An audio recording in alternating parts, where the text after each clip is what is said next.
നരേന്ദ്രമോദി കേരളത്തിൽ വന്ന് തൃശ്ശൂരിലെ ജനങ്ങളെ ഒന്നാകെ ആടി ഉലച്ചിട്ടാണ് പോയത്. പക്ഷെ ഇപ്പോഴും സുരേഷ് ഗോപിയുടെ തേങ്ങൽ മാറിയിട്ടില്ല എന്ന് വേണം പറയാൻ.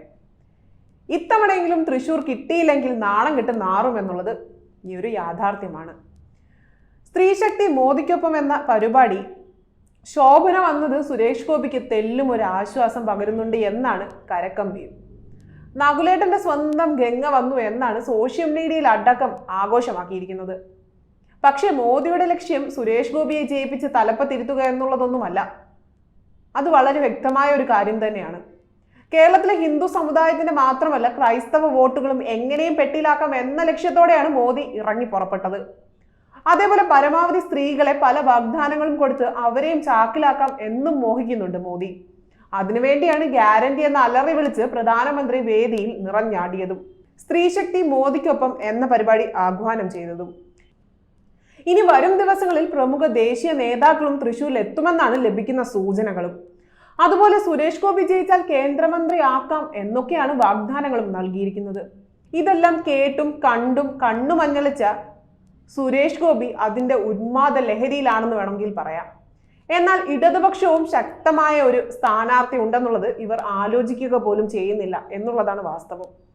ഇടതുപക്ഷം ശക്തമായ പ്രചരണത്തിനാണ് ഇപ്പോൾ വേദി ഒരുക്കുന്നതും. സുരേഷ് ഗോപിയുടെ പേരിൽ മാധ്യമ പ്രവർത്തകരോട് അപമര്യാദയായി പെരുമാറിയ കേസിൽ നിലവിലെ സാഹചര്യത്തിൽ തൃശ്ശൂരിൽ അതൊരു വലിയ കോളിളക്കം തന്നെ ഉണ്ടാക്കാൻ സാധ്യതയുണ്ട് എന്നാണ് രാഷ്ട്രീയ നിരീക്ഷകരും പറയുന്നത്. എങ്ങനെ പോയാലും സുരേഷ് ഗോപിക്ക് ഒരു രക്ഷയും ഉണ്ടാകില്ല എന്ന് വേണം പറയാൻ.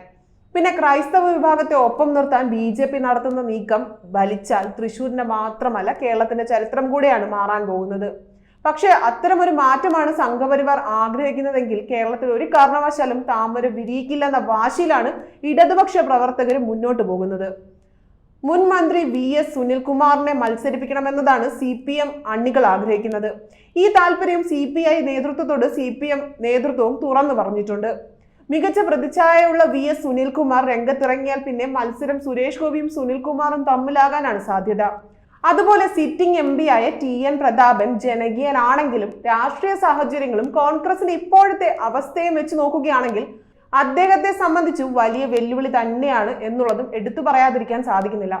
എന്തായാലും വരും ദിവസങ്ങളിൽ കണ്ടു തന്നെ അറിയാം സുരേഷ് ഗോപിയുടെ താമര തൃശ്ശൂരിൽ വിരിയുമോ എന്നുള്ളത്.